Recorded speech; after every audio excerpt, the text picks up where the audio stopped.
लेकिन वर्ष 2020 के बाद से हर साल बादल फटने की घटनाएं बढ़कर 13 से 28 हो गई। अब देख लीजिए 15 से 19 के बीच और फिर 2020 से लेकर अब तक कैसे बादल फटने की घटनाएं अब बढ़ रही है। और इसका मतलब है कि अब ऐसी घटनाओं में जबरदस्त तेजी आ रही है और हो सकता है आने वाले समय में और भी ज्यादा तेजी आए।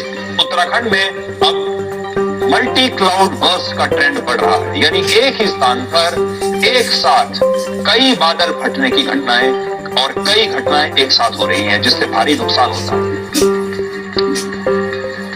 इसकी 3 वजह जो है वो प्रमुख है। पहला, उत्तराखंड में भागीरथी नदी पर बना टेहरी बांध, जिसके विशाल जलाशय से उत्तराखंड के पहाड़ों पर बादल बनने की प्रक्रिया बहुत तेज हो गई।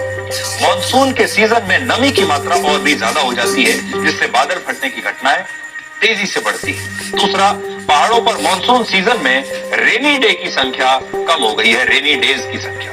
अगर किसी एक स्थान पर एक दिन में ही 2.5 मिलीमीटर या उससे ज्यादा बारिश हो तो उस दिन को हम रेनी डे कहते हैं। और जो बारिश पहले 7 दिनों में होती थी वो अब सिर्फ 3 दिनों में हो रही है। सबसे बड़ी बात, मॉनसून का सीजन पहले जून से लेकर सितंबर तक यानी 4 महीने तक चलता था, वो अब सिर्फ 2 महीने यानी जुलाई से लेकर अगस्त तक सिमट गया है।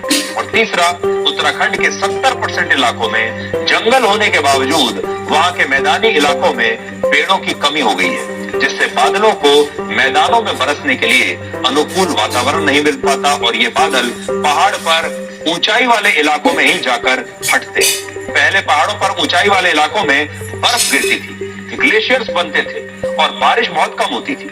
अब मौसम का ये चक्र उल्टा हो चुका है और अब ऊंचे इलाकों पर बर्फ कम गिरती है और बारिश ज्यादा होती है। इसलिए आप में से बहुत सारे लोग जो पहाड़ों पर जाते हैं बर्फ देखने के लिए, बहुत सारे लोग सर्दियों में भी जब जाते हैं कि उन्हें बर्फ देखने को मिलेगी, तो उन्हें बर्फ दिखती नहीं है। पहाड़ लगातार सूखते जा रहे हैं, पहाड़ों से लगातार पेड़ पौधे कम होते जा रहे हैं। आपको आज पहाड़ों पर हरियाली भी दिखाई नहीं देती, ना बर्फ है और ना हरियाली है। आपको सिर्फ कंक्रीट दिखाई देता है, सीमेंट दिखाई देता है और सूखी चट्टानें दिखाई देती है।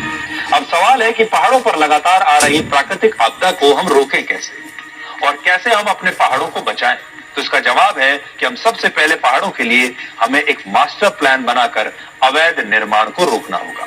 दूसरा, पहाड़ों पर जंगलों की कटाई पर पाबंदी लगानी होगी, क्योंकि जब वहां पेड़ काटे जाते हैं तो मिट्टी का कटाव तेजी से होता है और फिर बाढ़ और भूस्खलन का खतरा बढ़ता है। तीसरा, पहाड़ों पर सुरंग, सड़कें और हाइड्रो पावर प्रोजेक्ट्स को बनाने से उनकी स्थिरता कमजोर होती है और बादल फटने का खतरा